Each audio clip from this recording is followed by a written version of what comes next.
he also went into Gaza. And there he saw a harlot woman, and he entered to her. And when the Philistines had heard of this, and it had become well known among them, that Samson had entered the city, they surrounded him, placing guards at the gate of the city. And there they were keeping watch all night in silence, so that, in the morning, they might kill him as he was going out. But Samson slept until the middle of the night, and rising up from there, he took both doors from the gate, with their posts and bars.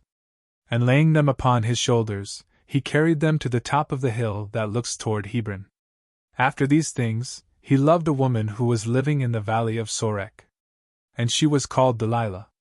And the leaders of the Philistines went to her, and they said, "Deceive him, and learn from him wherein lies his great strength, and how we may be able to overcome him and to impose restraints on him. And if you will do this, each one of us will give you 1,100 silver coins." Therefore, Delilah said to Samson, "Tell me, I beg you, wherein lies your very great strength, and with what might you be bound, so that you could not break free?" And Samson answered her, "If I will be bound with 7 cords, made of sinews not yet dry, but still damp, I will be weak like other men." And the princes of the Philistines brought to her 7 cords, such as he had described. And she bound him with these. And so, those hiding in ambush with her, in the bedroom, were expecting the end of the matter. And she cried out to him, "The Philistines are upon you, Samson!" And he broke the cords, as one would break a thread of flax, twisted for cutting and singed by fire. And so it was not known wherein lay his strength. And Delilah said to him, "Behold, you have mocked me, and you have spoken a falsehood. But at least now, tell me with what you may be bound." And he answered her, "If I will be bound with new cords, which have never been used, I will be weak and like other men." Again Delilah tied him with these, and she cried out, "The Philistines are upon you, Samson!" For an ambush had been prepared in the bedroom. But he broke the bindings like the filaments of a web. And Delilah spoke to him again, "How long will you deceive me and tell me falsehoods? Reveal with what you ought to be bound."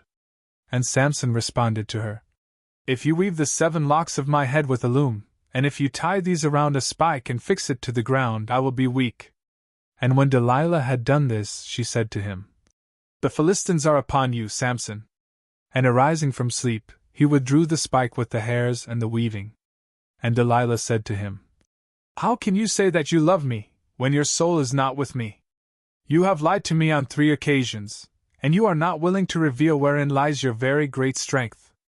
And when she had been very troublesome to him, and over many days had continually stayed nearby, giving him no time to rest, his soul was faint, and he was weary, even unto death.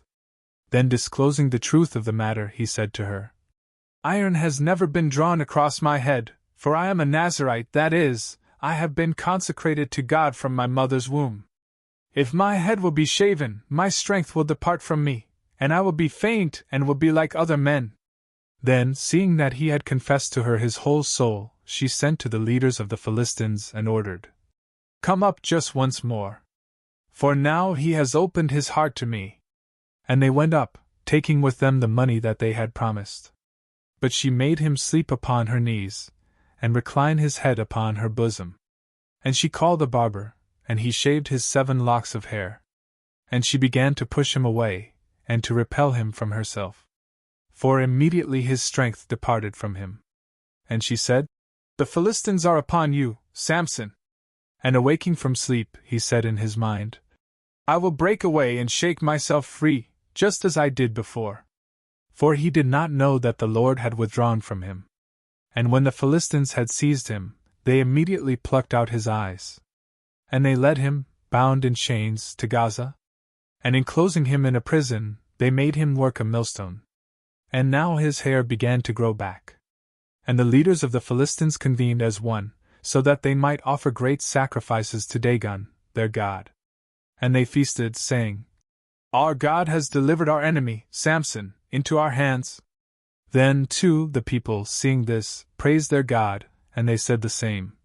"Our God has delivered our adversary into our hands, the one who destroyed our land and who killed very many." And rejoicing in their celebration, having now taken food, they instructed that Samson be called, and that he be mocked before them. And having been brought from prison, he was mocked before them. And they caused him to stand between two pillars. And he said to the boy who was guiding his steps, "Permit me to touch the pillars, which support the entire house, and to lean against them, so that I may rest a little." Now the house was full of men and women. And all the leaders of the Philistines were there, as well as about 3,000 persons, of both sexes, on the roof and in the upper level of the house, who were watching Samson being mocked. Then, calling upon the Lord, he said, "O Lord God, remember me, and restore to me now my former strength, O my God, so that I may avenge myself against my enemies, and so that I may receive one vengeance for the deprivation of my 2 eyes." And taking hold of both the pillars, on which the house rested, and holding one with his right hand and the other with his left, he said, "May my life die with the Philistines." And when he had shaken the pillars strongly, the house fell upon all the leaders, and the rest of the multitude who were there. And he killed many more in his death than he had killed before in his life. Then his brothers and all his relatives, going down, took his body, and they buried it between Zorah and Eshtaol, in the burying place of his father, Manoah. And he judged Israel for 20 years.